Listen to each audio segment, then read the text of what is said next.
అధికారంలోకి వస్తే ఇందిరమ్మ అభయహస్తం పథకం కింద ప్రతి పేద కుటుంబానికి 5,000 అందిస్తామన్నారు AP Congress chief Sharmila.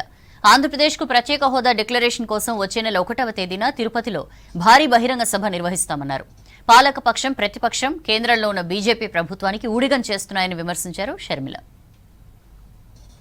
Congress party మహిళలకు అండగా నిలబడడానికి, ప్రతి పేద కుటుంబానికి అండగా నిలబడడానికే, వాళ్ళకి ఆసరా ఇవ్వడానికే కాంగ్రెస్ పార్టీ ఈ అద్భుతమైన పథకం ఇంటింటికి ప్రతి పేద కుటుంబానికి ప్రతి నెల 5,000 రూపాయలు ఆ ఇంటి మహిళ చేతుల్లోనే పెట్టే పథకం ఇందిరమ్మ అభయం. రాజశేఖర రెడ్డి గారు ఒకవైపు అభివృద్ధిని, ఇంకొక వైపు సంక్షేమాన్ని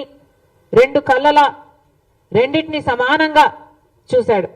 ఒక చేత్తో అభివృద్ధి అందించాడు, ఇంకో చేత్తో సంక్షేమాన్ని అందించాడు.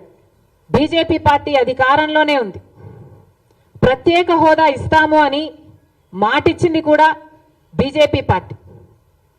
ఆ రోజు చంద్రబాబు గారు 15 సంవత్సరాలు ప్రత్యేక హోదా కావాలి అని అదే సభలో చంద్రబాబు గారు 15 సంవత్సరాలు కావాలి ప్రత్యేక హోదా అని అడిగితే మోడీ గారు ఎన్నో వాగ్దానాలు ఇచ్చారు. ఒక్క మాట అంటే ఒక్క మాట అయినా నిలబెట్టుకున్నారా?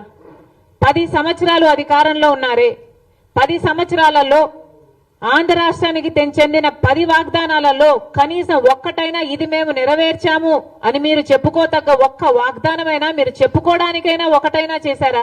ఈరోజు మన కర్మ ఏమిటంటే అటు పాలక పక్షం ఇటు ప్రతిపక్షం రెండు అదే బీజేపీ పార్టీకి ఊడిగలు చేస్తున్నాయి.